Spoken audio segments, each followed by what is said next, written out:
Coming up on the Uplift, a wish granted and art for the world to see. How one talented young boy created this masterpiece. Then, Minnesota's own version of Santa's workshop. How some volunteers make sure kids who need a little extra boost can have toys all year round.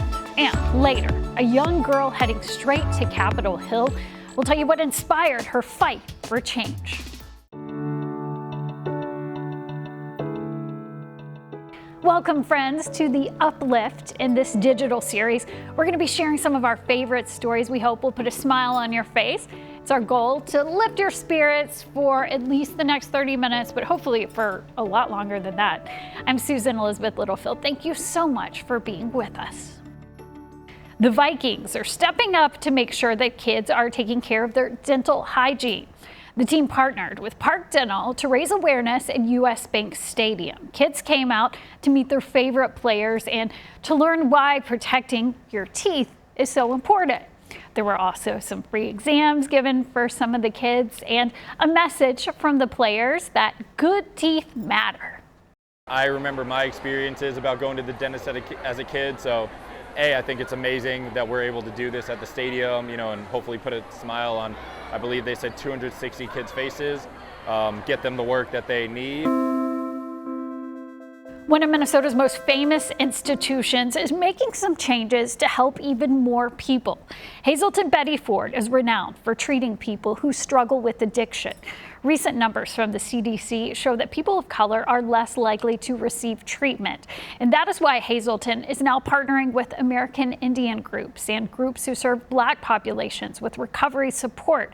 They are also diversifying their staff. Ann, who is in recovery, is now a licensed counselor at Hazelton, helping to lead BIPOC-specific support groups. We people in the BIPOC community just have a few extra layers. Generational trauma, cultural things that are happening right now, family systems, so it becomes this opportunity for more work, which sounds maybe like a bad thing, but it's actually a fantastic thing. Hazelton is also evaluating a scholarship program and trying to make ways to make inpatient treatment more financially accessible.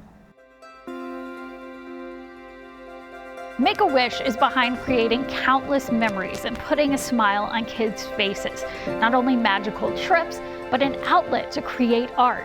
WCCO's Uba Ali introduces us to a local teen who got his wish trip and then decided to pay it forward to other kids. First glance, Connor Gottschalk is your typical 13-year-old who enjoys playing video games. After he was born, his first major surgery was the following day. He was born with prune belly syndrome, a blockage in the urethra that creates a domino effect of issues, leading to more than 10 surgeries, including a kidney transplant he got from his mother.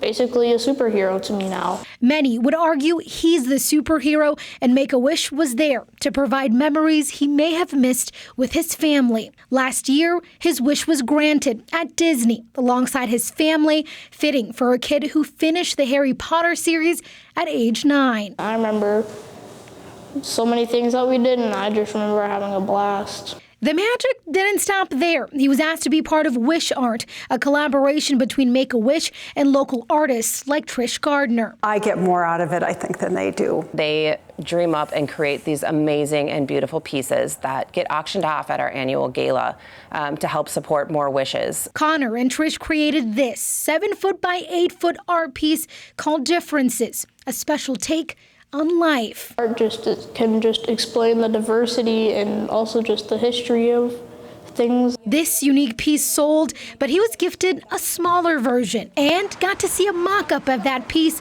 that's on full display downtown. This is so cool. A cool piece from a resilient teenager. Uba Ali, WCCO News.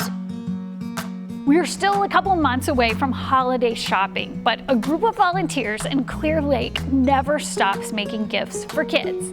John Lauritsen shows us how they are working overtime with first responders to help children in need.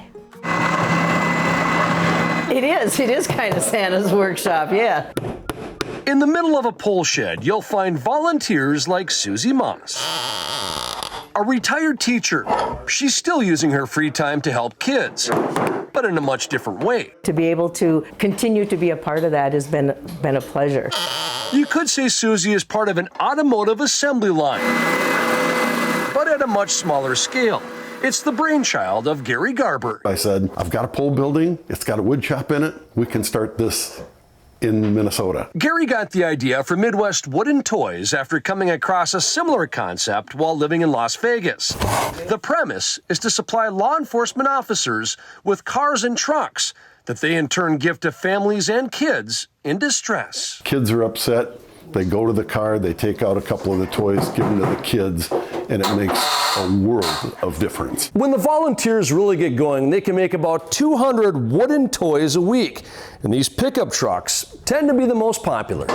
They've become so well received that Midwest Wooden Toys now works with police and sheriff's departments across Sherburne County, and they're expanding.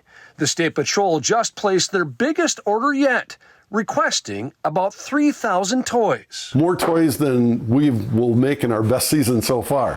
Thankfully, all the materials and time are donated. That includes an endless amount of oak that Travis Williams donates. He'll call me up and tell me about an order that he needs, and then I'll get working in the mill, and in a day or two I can bring over the skid steer a big pallet of oak, and he's just excited. Excited because Gary knows in the end, it's the kids who benefit. Can you see the smile on my face all the time? It's just a labor of love. In Sherburne County, John Lordson, WCCO News. When we come back, proof that teachers can really be our biggest heroes. We're going to tell you how one went the extra mile to save her student.